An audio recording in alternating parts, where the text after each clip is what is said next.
ادم ليايتش بروزوفيتش كرة خطيرة بيريسيتش يسدد جول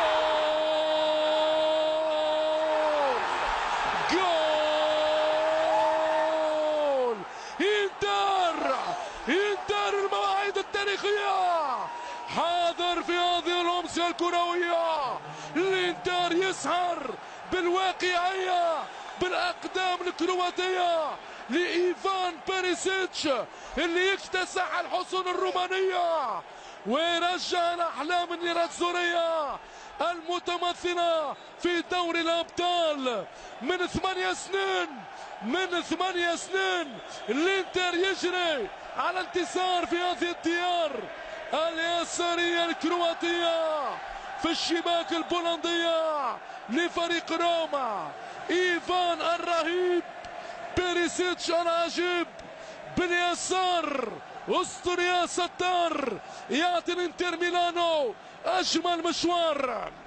قلت لكم مشاهدينا الكرام لعب روما ما يوجعش في الأولمبيكو ما يوجع بإعصار كبير للفريق العاصمي. راجع نايجولان كرة ممتازة ولا جول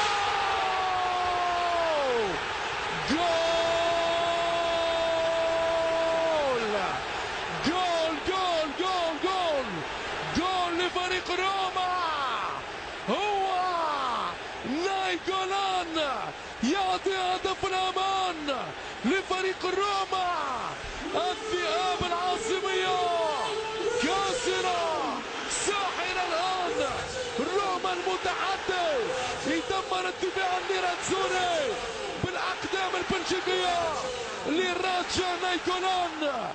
هو نايجولان وهدف الأمان لفريق روما. 7 دقائق قبل النهاية روما يكتب الحكاية.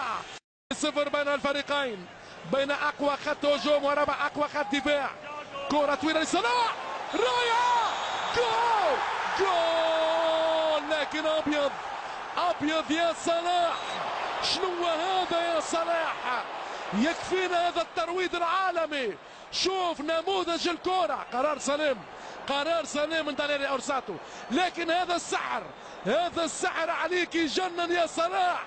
الترويض باليسار وسط يا ستار واليمينية الذهبية المصرية العربية. ايش هالليلة يا صلاح.